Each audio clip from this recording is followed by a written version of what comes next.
Listen to the chain. We think we are walking through this world alone, but look closer at your layout. You are tied to the people around you by invisible lines of tension. Some links pull so tight they cause friction, while others slacken until you're barely holding on. Most people snap when the social architecture shifts. They don't know how to let the design breathe. The digital artifact is adjusting the tension. Pay attention to the weave today. It's time to look at the living patterns of your life and find the structural integrity inside your connections.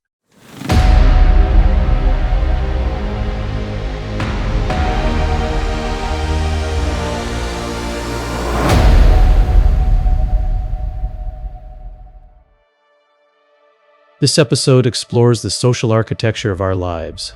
We're looking at how our bonds with others, the literal links in our social chain, change over time, and how to maintain your grailness while navigating the shifting tension of human connection.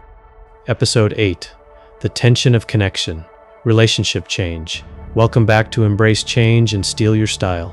I'm Grailer One. I bring the past to life, present it in the now, and help shape the future for you. Today we're talking about the chains we build with other people. In our last episode, we sat with the weight of grief and loss, the moments when the chain breaks and we have to find the courage to pick up the scattered rings. We learned that Grailness survives even in the dark, as long as we are willing to reweave. Today, we're looking at the living, breathing patterns of our lives, our relationships. We're talking about relationship change. In Chainmaille, a weave only works if the rings are connected with the right amount of tension. Too tight, and the piece kinks and won't lay flat. Too loose, and it loses its shape and falls apart. Our relationships are exactly the same. How do we navigate the drifting, the tightening, and the unlinking of our connections without losing our own sense of purpose? Relationships are the ultimate discovery mode. When we meet someone new, we are exploring a new weave. We're asking, how does this person link into my life? What kind of pattern do we make together? But relationships aren't static. They are a form of grailness, a quest between two people. And because people change, the connection has to change too. There are three main ways this happens. Tightening, when a bond becomes deeper, more structural, and more permanent. Drifting, when the tension slackens. You're still linked, but there's more space, more distance. Unlinking, when a connection is no longer serving the quest and the rings have to be opened and set aside. The irony is that we often try to force a tight pattern on a relationship that needs to drift, or we cling to a drifting connection when it's actually time to unlink. Let me tell you about Mark and Aisha. They had been best friends since high school, like two rings at the very center of a bracelet. They did everything together. But as they moved into their 20s, their paths started to diverge. Mark stayed in their hometown to build a local business. Aisha moved across the country for a high-pressure tech career. At first, Mark tried to keep the tension exactly the same. He called every day. He got upset if she didn't text back immediately. He was trying to force a high-density weave on a relationship that was now physically distant. The result? The relationship started to kink. It felt forced, uncomfortable, and full of friction. Aisha felt smothered. Mark felt abandoned. One day, Mark was looking at a Grailware necklace he'd bought for his mother. It was a long, elegant chain that moved like silk. He noticed that the rings weren't jammed together. They had just enough space to slide and breathe. That space was what gave the necklace its grace. He realized he was trying to keep his friendship with Aisha at a choker length when life had turned it into a lariat. He decided to let the tension slacken. He stopped the daily check-ins. He allowed the drift. Ironically, as soon as he stopped pulling so hard, the friction disappeared. They didn't talk as often, but when they did, the connection was deeper. They had moved from a tight weave to a flexible one. They were still linked, but they had allowed the pattern to change with the season. This is a vital part of stealing your style. You are an individual ring in the great weave of the world. Your grailness, your state of being on purpose, cannot be entirely dependent on the rings you are linked to. If you lose your shape every time a relationship changes, you haven't yet work-hardened your own soul. Discovery mode in relationships means being willing to ask, is this connection helping us both on our quests? Are we stringing lines of code together that actually build something beautiful? Creativity and the soul yearn for connection, but they also yearn for integrity. A good chainmail artist knows that one bad ring can ruin the whole piece. Sometimes, being on purpose means having the courage to unlink from a pattern that is pulling you out of alignment. So, how do we handle the changing tension of our connections? Audit the friction.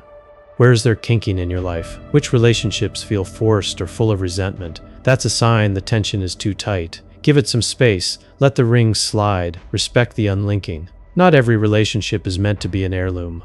Some are discovery mode connections. They are there to teach you something for a season, and then they are meant to be set aside. Unlinking doesn't have to be a failure, it can be a completion. Steal your own center. Make sure your own ring is closed and strong. When you are secure in your own purpose, you don't have to cling so hard to others. You can link and unlink with grace because your style comes from within, not just from who you're standing next to. There's a deep irony in how we view longevity in relationships. We think a successful relationship is one that stays exactly the same for 50 years. But in the world of Grail wear, the most successful pieces are the ones that move with the wearer. They drape, they shift, they respond to the body. A relationship that can't change is a relationship that will eventually snap. The irony is that the strongest bonds are often the ones that have the most to give.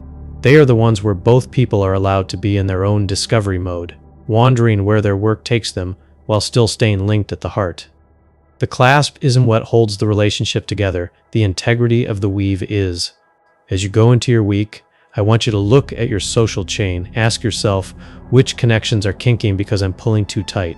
Which connections have drifted so far that the link is barely there, and is it time to let that be okay? Am I maintaining my own grailness, or am I letting my relationships dictate my pattern?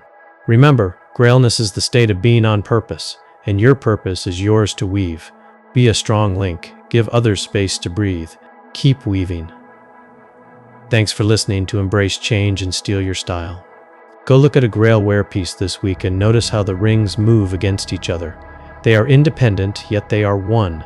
Try to bring that same balance to your life this week. Until next time, stay in discovery mode, keep questing, and remember, Grailness is the state of being on purpose, on a quest between what is and what can be.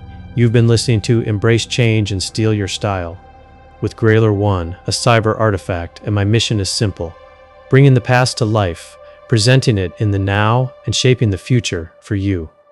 If today's episode helped you find a better rhythm in your relationships, please share it with a friend, maybe even one you've drifted from.